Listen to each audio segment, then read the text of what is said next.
Bonjour à vous, bonjour. Bon là, depuis la dernière fois qu'on s'est parlé, il y a quand même beaucoup d'annonces qui ont été faites dans la LNH. Là, ce qu'on sait à cette heure, c'est que, en fait, l'accord a été passé entre l'association des joueurs puis les propriétaires. Donc, théoriquement, là, on a des dates qui sont des dates vraiment précises puisque tout a été accepté. Maintenant, à savoir, est-ce que ça peut être éventuellement revu? Je vous dirais que probablement que oui. Si, exemple, on voit une explosion de cas de COVID-19, il y a des fortes chances que la LNH revoie ses plans. Mais, en tout cas, l'accord qui a été passé officiel, c'est l'accord qui est ici. Alors là, aujourd'hui, je vais vous parler en fait d'un scénario peu probable, mais quand même possible, qu'on va établir qui pourrait être intéressé de transiger pour obtenir le premier choix, soit Alexis Lafrenière. Le Comment du pourquoi? Donc, en fait, ce serait le contraire. Qui serait intéressé à transiger pour l'avoir? Qui serait intéressé à transiger s'il gagne la loterie? On va dire ça comme ça. Mais d'abord, j'aimerais ça commencer avec les dates qui ont été annoncées. Alors là, on a annoncé que le 1er août 2020, ça va être le début de la phase qualificative dans la NH, qui inclut, là, entre autres, les matchs du Canadien de Montréal. Donc, la série qui va opposer le Canadien contre les Penguins de Pittsburgh débute le 1er août 2020. Je ne me rappelle plus des heures exactement, mais en tout cas, c'est la dernière de la journée. Donc, ça va être le début des qualifications dans la LNH le 1er août. C'est pas toutes les séries qui commencent, les séries qualificatives qui commencent le 1er août. T'en as qui commencent le 1er, t'en as qui commencent le 2. Le tournoi à la ronde. Le tournoi à la ronde, pour vous situer, c'est en fait les 4 premières équipes de chaque conférence qui s'affrontent, qui vont jouer un match contre. Chaque équipe va jouer un match contre. Donc, ces équipes-là vont commencer le 2 août. C'est le tournoi à la ronde. Donc, il y a la phase qualificative, c'est-à-dire les équipes qui sont après le quatrième finalement, donc cinquième, jusqu'à temps qu'on termine. Par la suite, cinquième de l'autre côté aussi. Donc toutes les équipes qui font partie des qualifications, c'est des 3 de 5. Et tu as le tournoi à la ronde, c'est-à-dire que les top 4 de chaque conférence vont jouer contre au moins un match. En fait, vont jouer contre un seul match. Ce qui va faire un tournoi à la ronde pour établir les positions pour les séries. Fait que le tournoi à la ronde qui va opposer les 4 meilleurs de chaque conférence va commencer le 2 août et les phases qualificatives qui va opposer le reste des équipes qui font partie de cette séance-là, de cette phase-là, ça va commencer le 1er août pour certains et le 2 août pour d'autres. Le 2 octobre devrait théoriquement, environ le 2 octobre, devrait théoriquement être la date limite là, pour gagner la Coupe Stanley si ça sera en 7. Donc, normalement, environ le 6 octobre 2020, on devrait avoir le repêchage. Environ le 9 octobre 2020, on devrait, ou sinon, le 9 octobre 2020, ou sinon 7 jours après que la Coupe ait été gagnée, on va avoir le début des agents libres. Le 17 novembre 2020 sera le début des camps d'entraînement pour la saison 2020-2021 et le 1er décembre 2020 serait le début de la saison 2021. Encore là, ça dépend comment la COVID-19 va évoluer, comment les choses vont se passer. Bon, en gros. Alors là, moi, ce que je voulais parler aujourd'hui, c'était en fait que on aurait posé la question à Pierre Dorion, le DG des Sénateurs d'Ottawa, s'il serait intéressé de transiger sa 3e sélection totale et sa 5e sélection totale pour obtenir le premier choix du prochain repêchage, soit Alexis Lafrenière. Question à laquelle Pierre Dorion a refusé de répondre. Alors ça laisse place aux spéculations, c'est-à-dire est-ce que les sénateurs pourraient être intéressés de transiger des bons choix de repêchage pour obtenir Alexis Lafrenière? Et d'après moi, oui, ça pourrait être intéressant pour les sénateurs d'Ottawa parce qu'ils ont déjà une banque de jeunes joueurs qui est quand même très prometteur. Fait que moi, je pense que les sénateurs d'Ottawa sont une équipe qui pourrait être intéressée à transiger, exemple, leur première, en fait, ce qu'elle donnerait avec leur 3e sélection totale et leur 5e sélection totale. Une autre affaire aussi, c'est que les sénateurs d'Ottawa, advenant que les Islanders de New York ne tirent pas le premier choix, si, exemple, ils perdent la phase qualificative puis qu'ils ne gagnent pas le premier choix, le premier choix, donc le choix de première ronde des Islanders, va aux sénateurs, ce qui ferait qu'ils auraient 3 choix de première ronde lors du prochain repêchage. Ce qui est quand même beaucoup. Donc, est-ce que les sénateurs seraient prêts à sacrifier 3e sélection totale, 5e sélection totale pour obtenir la première? Peut-être. Ma réponse va être peut-être. Peut-être même qu'ils seraient intéressés à transiger 3e sélection totale, 5e sélection totale, puis les Islanders, que je ne sais pas exactement où ils vont se situer, pour la première sélection totale. Mais là, la question est à savoir, est-ce qu'il y a des équipes qui pourraient être intéressées de transiger s'ils gagnent la loterie? Dans toutes les équipes qui vont participer aux phases qualificatives, je vous avais établi dans ma dernière vidéo 3 équipes que je me disais, je ne vois pas vraiment comment ils pourraient payer à long terme Alexis Lafrenière. Dans les 3 équipes, on va en éliminer une d'entrée de jeu qui est les Penguins de Pittsburgh. Les Penguins de Pittsburgh, j'avais mentionné comme quoi je pense pas qu'ils seraient capables de le payer à long terme, mais finalement je me rétracte. Dans le sens où tu as le contrat. Bon, là, si on part avec la situation suivante, Alexis Lafrenière ferait la LNH dès l'année prochaine. Il va jouer un premier contrat, 3 ans. Dans le cas de Connor McDavid, il y a eu pendant 3 ans 925 000 sur le cap salarial parce qu'il y avait des bonus qui montaient à genre 3 ou 4 millions. Là. Mais officiellement, sur le cap salarial, il y avait 925 000 pour ses 3 premières années. Puis c'est à sa 4e année que là, il va signer son contrat de plusieurs années à 12,5 millions. Alors moi, j'ai établi que dans 3 ans, est-ce que dans 3 ans, les Penguins de Pittsburgh seraient capables de se payer Alexis Lafrenière à 12 millions, mettons, là, ou à 11 millions, je ne sais pas combien qui sortirait? Et ma réponse est oui. D'après moi, il serait capable de se le payer. Donc là, actuellement, tu as 3 joueurs de franchise chez les Penguins de Pittsburgh, soit Sidney Crosby, Evgeny Malkin, puis Christopher Letang. Ceux qui coûtent le plus cher, ce serait Evgeny Malkin. Étonnamment, Sidney Crosby était à 8,7 millions, ce qui est quand même pas si élevé que ça. Il avait signé un contrat hyper long là, quand il avait signé. Là, fait que, bref, il est encore sur ce long contrat-là, à 8,7 millions. Donc bref, le contrat d'Evgeny Malkin dans 3 ans devrait être terminé, ce qui fait que d'après moi, ou sinon, je pense que c'est Christopher Letang aussi qui devrait être terminé. Donc, d'après moi, on serait capable, les Penguins de Pittsburgh seraient capables de garder Alexis Lafrenière à long terme. Par contre, il y a 2 équipes que moi je vois qui sont potentiellement des équipes qui pourraient être intéressées à transiger leur première sélection pour obtenir, comme par exemple, soit la 3e sélection totale, 5e sélection totale, puis peut-être un choix de 2e ronde, ou même encore le 3e choix des Sénateurs d'Ottawa, celui qui serait celui des Highlanders. Ça pourrait peut-être être intéressant. Ou sinon, peut-être transiger, exemple, leur 3e sélection totale, puis un joueur qui est déjà établi. Ça pourrait peut-être être intéressant aussi. Donc, un joueur qui serait déjà établi chez les Sénateurs d'Ottawa, pas trop vieux de préférence. Donc, qu'est-ce qu'on pourrait être intéressé de faire? Quelle équipe qui pourrait être intéressée de transiger? Voici donc ce qu'il arrive. Okay? Donc, la situation, c'est que Ken Holland, des Oilers d'Edmonton, a mentionné de manière très claire que s'il tire le premier choix, il n'est pas intéressé à prendre Alexis Lafrenière. Selon ses dires à lui, vu qu'il a déjà Connor McDavid et Leon Draisaitl, soit 2 joueurs qui font 100 points dans la LNH, c'est des joueurs qui sont des joueurs de franchise déjà très clairs et très connus. Les Oilers d'Edmonton ne seraient pas intéressés à en avoir un 3e à Alexis Lafrenière. Donc les Oilers d'Edmonton pourraient être intéressés de transiger. Là, j'avais un ami qui m'avait proposé une transaction qui aurait inclus, entre autres, la 3e sélection totale, puis qui aurait inclus peut-être un joueur comme exemple Thomas Chabot, qui est quand même un défenseur, puis que les Oilers auraient besoin d'un défenseur. Sauf que le problème, c'est que les Oilers d'Edmonton ont actuellement un cap salarial qui est à 80... Bon, en fait, ça dépend des blessures et tout ça, là, mais il est estimé aux alentours de 81 410 230 000. Mais ça n'a pas fini avec ça à la fin de l'année. Ce qui fait que l'espace qu'ils ont eu à la fin de l'année, les Oilers d'Edmonton, sur leur cap salarial, c'est un espace qui est quand même très minime de 520 425 $. Dans le cas des Oilers d'Edmonton, tu as James Neal qui coûte cher. Et James Neal, c'est un gars qu'on pourrait être intéressé de racheter. Dans le cas des Oilers d'Edmonton, ce que je vois comme étant un problème, c'est qu'on a un joueur qui est un joueur clairement un joueur de franchise en Connor McDavid. Connor McDavid a un très gros salaire. Il a un salaire de 12 500 000. Et ça, c'est jusqu'en 25-26. Connor McDavid, c'est un cas qui pourrait être un problème au niveau du cap salarial à long terme parce que son salaire est excessivement élevé. Puis c'est pour plusieurs années. Ce qui fait que dans 3 ans, il va être encore avec les Oilers d'Edmonton. Je pense pas que les Oilers seraient intéressés de transiger. Je vais y aller avec la même chose pour ce qui est de Leon Draisaitl. Leon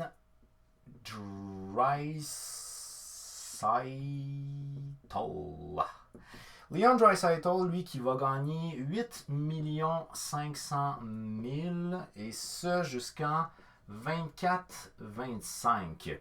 Par la suite, on va y aller avec Negan Hopkins. Negan Hopkins, lui, c'est quand même un contrat qui est un petit peu plus bas. Ceci étant dit, c'est pas un joueur qui fait 100 points non plus.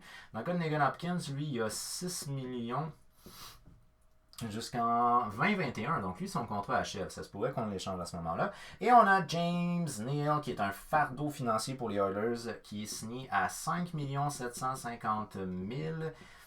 Et ça jusqu'en 22-23. Ce qui fait donc il ne serait plus là dans 3 ans. Bon. Alors, actuellement, les Oilers d'Edmonton n'ont pratiquement pas d'espace sur leur cap salarial. Ils ont déjà 2 joueurs qui sont des joueurs de franchise qui vont faire 100 points ou plus.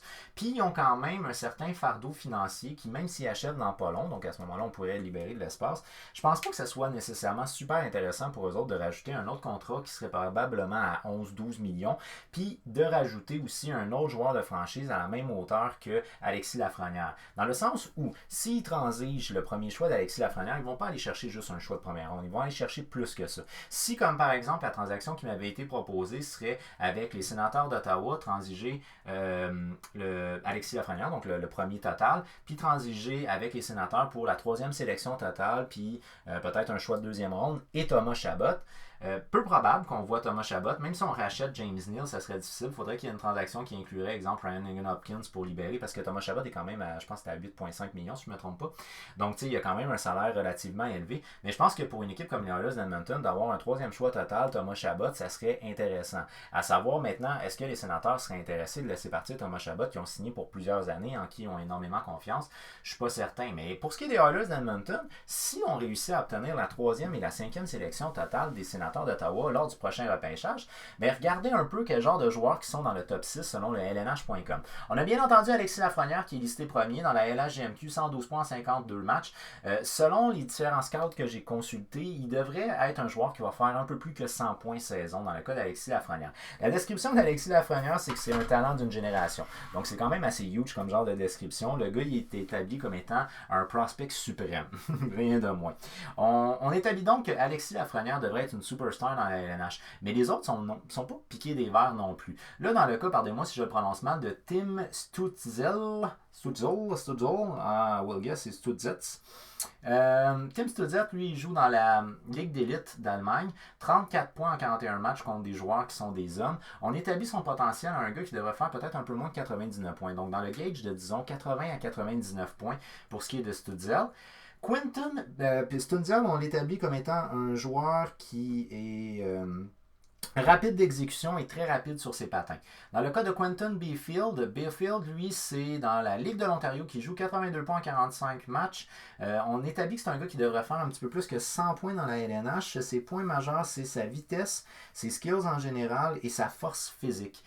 Donc, si, exemple, les Oilers d'Edmonton transigent, puis ils transigent pour Alexis Lafrenière, on ne le compte plus, mais qui obtiennent la 3e et la 5e sélection totale. Ça leur donnerait Quinton Byfield, probablement, pas assurément, mais Quinton Byfield ou Tim Stützle, un de ces deux-là ici, qui sont des joueurs qui devraient faire 90 à 100 points, ce qui est quand même non négligeable. À la 4e position, on a Marco Rossi, qui est un joueur de centre dans la Ligue de l'Ontario, 120 points en 56 matchs, il fait plus de points que Lafrenière. Il devrait être un gars qui devrait faire entre 90 à 99 points dans la LNH. Dans le cas de Rossi, le problème majeur, c'est que c'est un gars qui est petit de taille, mais il a des mains, semble-t-il, hyper agiles, il a un très bon positionnement et il contrôle hyper bien la rondelle. Alors, c'est tout un talent offensif, ce gars-là.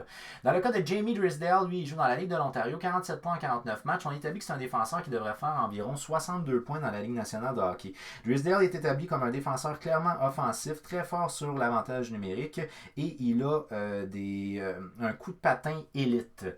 Donc, c'est un gars qui est excessivement mobile. Et finalement, à la 6e position, Lucas Raymond, qui joue à l'aile gauche et à l'aile droite. Lui, il joue actuellement dans la Ligue d'élite de Suède. Il a 10 points en 33 matchs contre des hommes. Il devrait faire de 90 à 99 points. Dans le cas de Lucas Raymond, c'est un joueur qui est petit, très bon au niveau du playmaking et qui a de très très bons poignets. Alors, si, exemple, les Oilers transigent puis qu'ils vont chercher le 3e et la 5e sélection totale, plus peut-être autre chose, parce que je doute franchement qu'ils pourraient se payer à court terme un joueur comme exemple Thomas Chabot.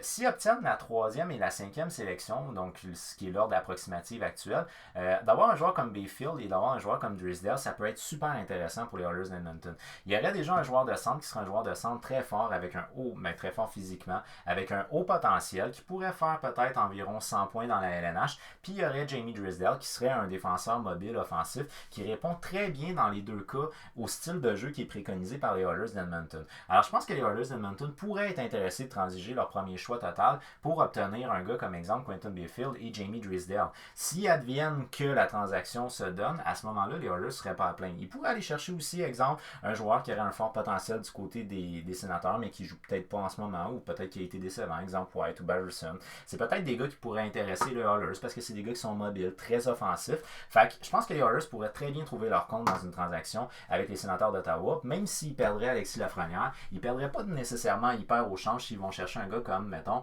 Bayfield, ou même Stützle, qui est quand même évalué à 90-99 points.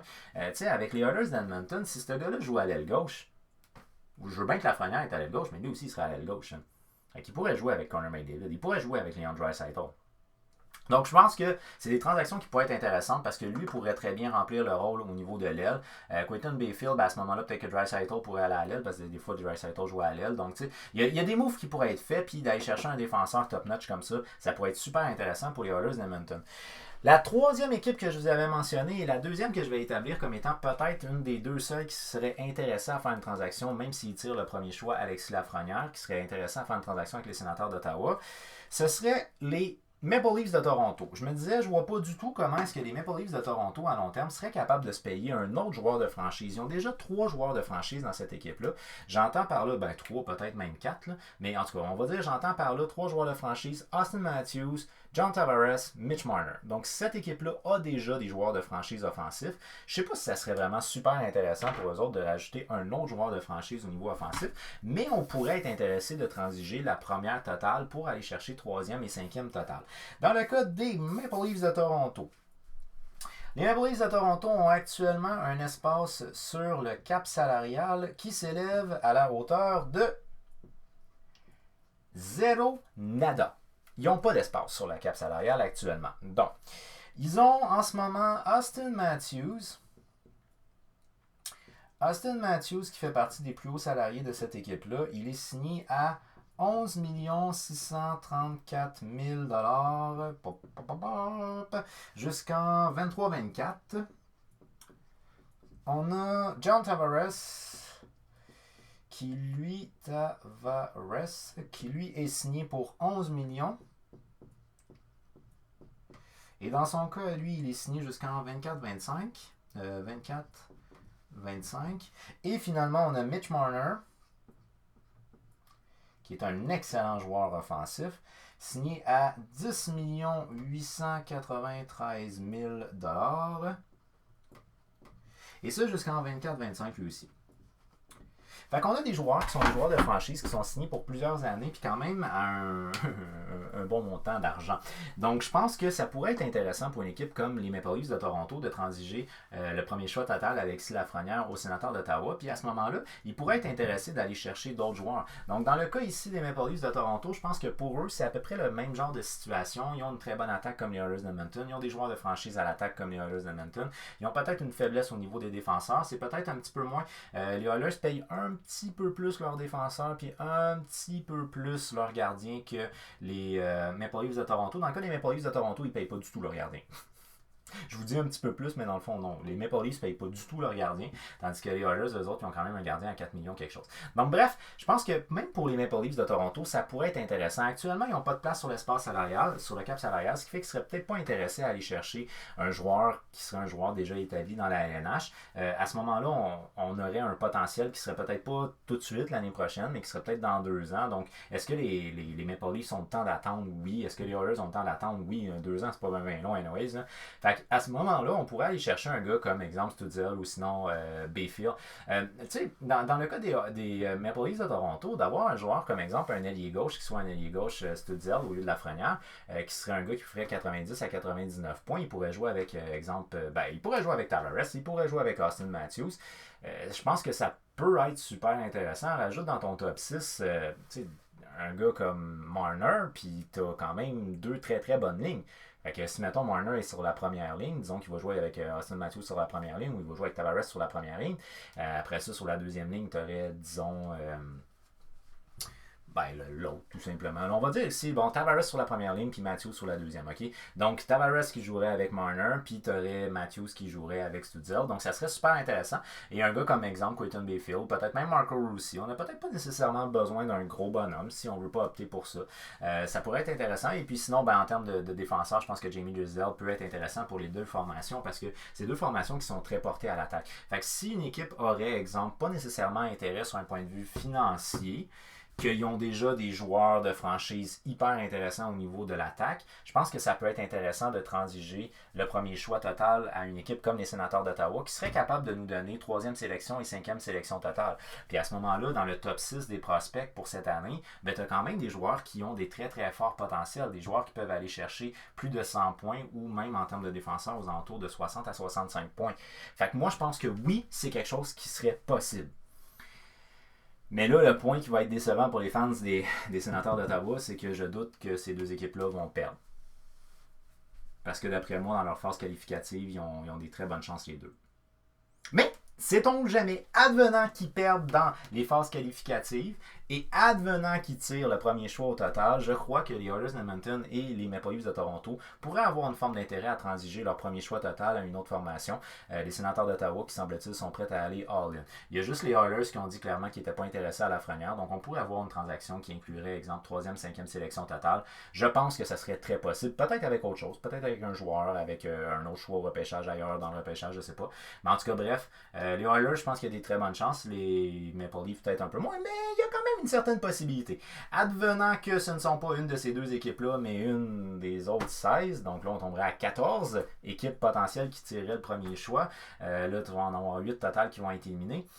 Je pense que toutes les autres garderaient leur premier choix total, d'après moi. Fait que je pense que pour les Sénateurs d'Ottawa, il n'y aurait pas grand chance d'obtenir Alexis Lafrenière, mais ce n'est pas perdu. Il y a encore une possibilité pour les fans des Sénateurs d'Ottawa de voir un joueur comme exemple Alexis Lafrenière débarquer en ville. Dans le cas du Canadien de Montréal, ben, si on perd notre première ronde, la phase de qualification, on devient éligible à 12,5% pour le premier choix total. Donc, c'est notre seule possibilité qu'on aurait d'avoir Alexis Lafrenière. Je doute que le Canadien ait suffisamment de prospects ou de choix pour forcer une équipe qui gagnerait le premier choix total à transiger avec eux pour donner Alexis Lafrenière. Ça m'étonnerait bien gros. Mais dans le cas des Sénateurs, je pense qu'on a des arguments quand même très intéressants. Même si on rajoute un joueur qui est un joueur déjà connu, comme exemple White Burson, bon, ça pourrait être intéressant. Alors, quelle est votre opinion à vous? Est-ce qu'il y a des équipes d'après vous qui font partie des 16 dans le tournoi à la ronde qui seraient des équipes que si adviennent qui tirent le premier choix total pourraient être intéressées à transiger? Puis savez-vous pas, est-ce que vous avez d'autres équipes d'après vous qui seraient dans à y aller en all-in, donc qui donneraient vraiment beaucoup pour obtenir ce fameux premier choix-là? C'est sûr que s'ils donnent vraiment beaucoup, faites attention au cap salarial. Parce que si vous me faites une transaction, si exemple vous êtes des gros haters de Carey Price, puis que vous dites que le Canadien met son premier choix, Carey Price, puis je sais pas, moi un prospect, mettons Nick Suzuki pour avoir Lafrenière, il y a pas grande possibilité que quelqu'un serait capable de payer Carey Price. Là. Fait que faut pas oublier le cap salarial, c'est quand même une grande réalité. D'où pourquoi j'ai opté dans le cas des Oilers et des Maple Leafs de Toronto qui ont très peu d'espace sur leur cap salarial, même s'il y a la possibilité de racheter des joueurs ou de transiger des joueurs, mettons que Michael Nylander serait transigé. En prenant comme ça, à froid comme ça, je pense que c'est des équipes qui auraient intérêt à avoir des choix repêchage plutôt que d'avoir des joueurs déjà établis. Alors, quelle est votre opinion à vous? Faites-le moi savoir au travers des commentaires. Un gros merci d'avoir regardé ma vidéo. N'oubliez pas de l'aimer si vous avez aimé, puis également de la partager pour qu'on jase de hockey avec un maximum de monde. Si vous abonnez, on active la petite cloche pour savoir quand je mets des vidéos en ligne. Comme ça, ben, vous allez le savoir tout de suite. Puis, vous allez être exclusif puisque vous allez être dans les premiers. Merci beaucoup d'avoir pris le temps de regarder ma vidéo, puis on se dit à la prochaine fois. Bye bye.